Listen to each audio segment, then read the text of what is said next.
cómo voy al diseño de la propia tarea, ¿no? Lo primero que tengo que definir es un objetivo, como el que yo os traigo aquí, que podría ser realizar una buena presión transferida, ¿vale? Pues que entiendo que mi equipo tiene déficit o quiero potenciar esa acción y digo, vale, pues mi objetivo va a ser la presión transferida. Perfecto. Siguiente objetivo, siguiente paso que nos tenemos que marcar los técnicos a la hora de llevar esto a cabo. Seleccionar las consignas. Vale, pues una presión transferida, ¿qué conductas tienes que generar? Pues mirar, por ejemplo básico y concreto, ¿no? Que los jugadores cercanos se activen. Genial. Y que el equipo rival que evitemos que el equipo rival salga de la zona donde se perdió el balón. Vale, pues esas dos premisas, para empezar, podrían ser buenas para el trabajo de la presión transferida. Perfecto. Muy bien, pues una vez tengo esas premisas, para ese objetivo que he planteado, tengo que elegir qué medio de entrenamiento se adapta mejor a lo que quiero trabajar. Vale, pues, por ejemplo, el juego adaptado podríamos quitarlo, ¿vale? Si quiero darle un nivel de especificidad alto, lo podríamos quitar. El circuito seguramente lo podríamos quitar. Vale, pues nos podríamos quedar con un ataque-defensa. Quizás no es el más idóneo, pero sí que quizás con un partido y una posición podríamos quedarnos. Dentro de estos dos, pues quizás las posiciones podrían ser el medio de entrenamiento más idóneo para desarrollar ese trabajo. Ahora bien, dentro de las posiciones podríamos decir o podríamos elegir si lo hacemos por una metodología global o sistémica, si va a haber relación con mi modelo de juego o si no va a haber relación con mi modelo de juego, porque la toma de decisión siempre va a estar ahí, ¿vale? Y en base a eso, pues desarrollo mi tarea. Establezco el número de jugadores participantes, las relaciones con el juego, pues si va a haber mini porterías, si no va a haber mini porterías, si va a haber fuera de juego, si la voy a polarizar, es decir, si va a haber orientación de ataque o no. Y luego marcar las zonas, sectores y líneas en caso de que vaya a utilizar zonas y sectores o en líneas al final para estipular el espacio en el que me voy a mover, ¿vale?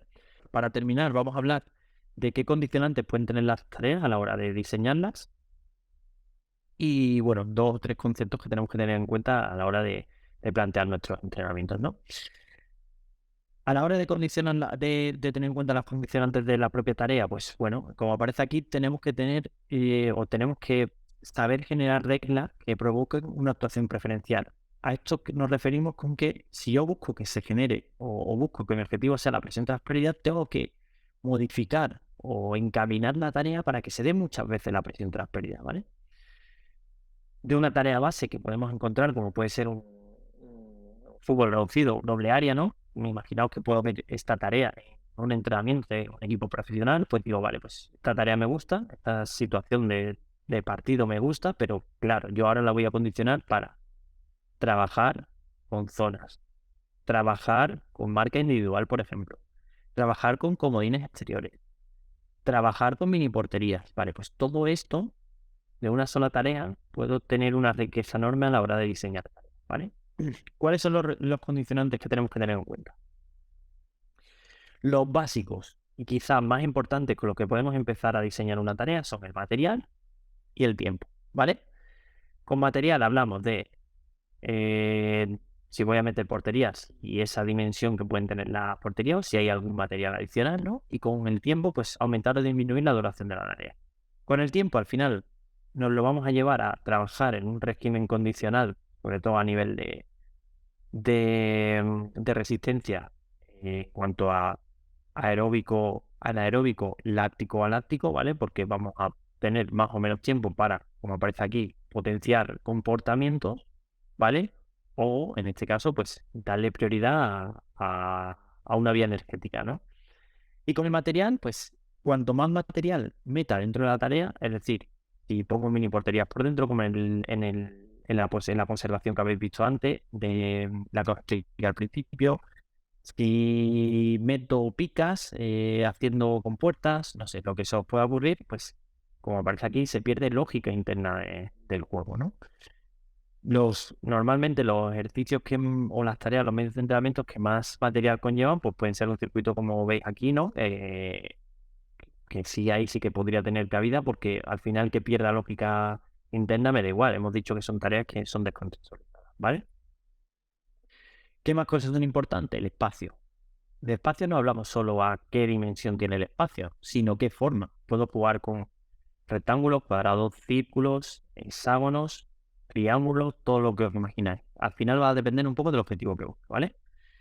Modificación de la estructura, ¿no? Si modifico la distribución y conducta de los jugadores en el campo en función del contexto, en este caso, pues si marco zonas también, ¿no? Zonas prohibidas, zonas en las que no se puede acceder. Puedo trabajar en un partido en el que lo haga en forma de embudo y no pueda acceder a los picos de espacio de línea de fondo, ¿no? Pues me puede interesar para defender acumulando mucha densidad de jugadores. Y zonas de puntuación, que también lo hemos utilizado seguramente todos. Te llego a una zona, puntúo, ¿vale? ¿Qué más cosas? Jugadores participantes, lo que hemos dicho. Tengo jugadores apoyo, tengo jugadores comodines, tengo jugadores comodines exteriores, son comodines interiores o exteriores, son los dos, ¿vale? Todo eso me condiciona, ¿vale? Y relación con el número de jugadores. Voy a jugar con igualdad, inferioridad, superioridad numérica ofensiva o superioridad numérica defensiva, ¿vale? Pues mira, aquí veis 3 ejemplos de tarea. Es una misma tarea y cómo cambia por completo la tarea o el cómo la planteamos en base a tengo 2 comodines exteriores, tengo 2 comodines exteriores, 3, perdón, exteriores, y uno interior, porque este aquí el negro es un portero, ¿vale? Tengo un portero que me hace de comodín, tengo un jugador de campo que me hace de comodín, em, como os decía, tengo jugadores comodines exteriores, tengo comodines exteriores más un portero que me hace comodín y encima los comodines los pongo en fondo. Todo eso condiciona la tarea. Entonces, a la hora de diseñar la tarea, tener todos estos aspectos en cuenta, ¿vale? Yo aquí os dejo todo esto para que en la presentación, si queréis, le echéis un ojo, cómo todo puede modificar la tarea y de qué forma u otra, pues, puede condicionar, ¿no? Y por último, terminamos con las formas de puntuar o marcar un gol, si lo voy a hacer en portería, como hemos dicho, llegando a una zona concreta, si lo tengo que hacer con diferentes superficies de contacto, si puntúo haciéndolo con un número determinado de contactos, si al primer toque, si tengo que controlar previamente, si antes de puntuar tienen que tocar el balón 10 jugadores diferentes, hay que dar un número de pases diferente, bueno, en fin, todo lo que estamos diciendo, ¿no? Y número de toque del balón, importante para imprimir más o menos velocidad al juego, limitación u obligación, ¿vale? Que muchas veces esto lo pasamos por alto, pero puede ser que obligue a los jugadores a que tengan que dar 3 contactos o 2 contactos. ¿Por qué? Porque me interesan a lo mejor en etapas de fútbol base, en primeras etapas, que el jugador aprenda a controlar. Entonces, pues, voy a obligarlo a que dé 2 contactos obligatorios. Si va a controlar y va a dar, ¿vale? Última fase de la presentación, que serían estas recomendaciones metodológicas, como os decía.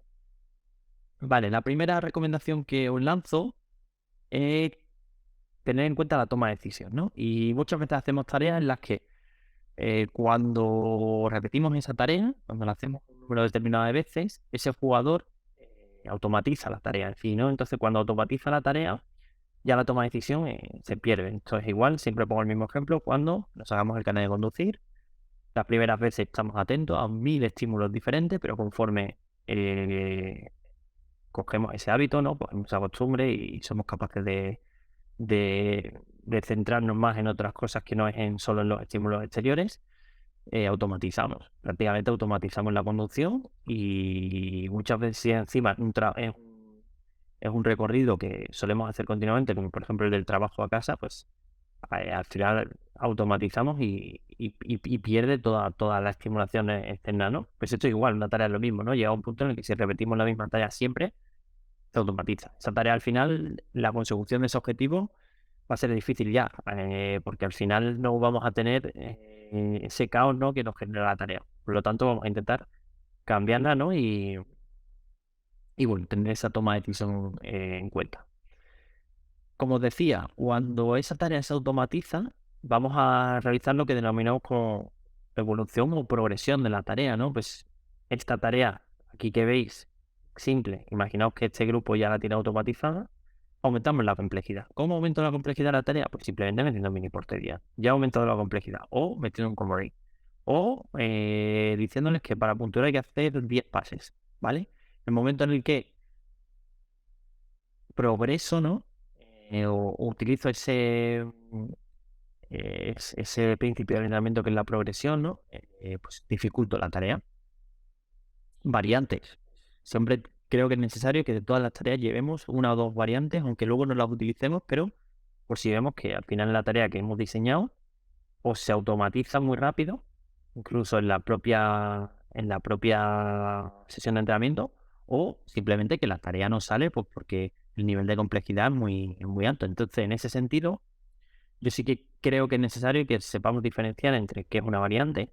Una variante es una tarea a la que le cambiamos una normativa o le cambiamos algunos parámetros, pero que la dificultad de la tarea va a ser la misma, ¿vale? La norma va a cambiar, pero la dificultad no va a variar. Una progresión sería aumentar la dificultad de la tarea y una regresión sería disminuir la dificultad de la tarea. Por lo tanto, aquí, como técnico, esto es muy importante que lo dominemos porque conforme se vaya desarrollando la tarea, tenemos que ver si variamos la tarea, la progresamos o tenemos que volver atrás porque no se tienen afianzados esos conceptos, ¿vale? Entonces, en este ejemplo que yo os traigo, pues de esta tarea base, como hemos dicho, vamos a tener opciones que pueden ser hacer gol en mini portería detrás de una zona concreta o, en este caso, utilizar comodines exteriores. Una puede ser una regresión, ¿no? En la que meto comodines exteriores para generar esa superioridad y hago la tarea más fácil.